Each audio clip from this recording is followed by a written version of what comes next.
राम राम। अपने channel Haryanvi coder पे आपका स्वागत है।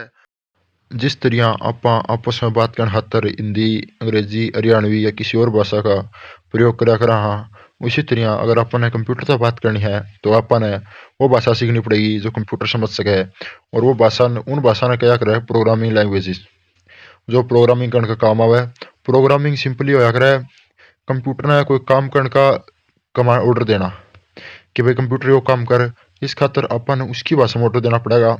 और वही होया करे प्रोग्रामिंग या प्रोग्राम बनाना, सॉफ्टवेयर बनाना, सब काम में साइट बनानी हो उनमें अपन उस कंप्यूटर को ऑर्डर देना पड़ा है कि भाई इसी साइट चाहिए मैंने, इसमें नाम होना चाहिए, इसमें ये होना चाहिए, इस ऐप चाहिए, इसमें बटन होने चाहिए, अरे ये होना चाहिए, इस पर क्लिक करना तो ये होना चाहिए। सारी बात आप कंप्यूटर ने बतावा उसकी भाषा में। तो आप इस कोर्स में पाइथन नाम की एक प्रोग्रामिंग लैंग्वेज है वह सीखाएंगे। आने वाली वीडियोज में पाइथन के बारे में और जानेंगे।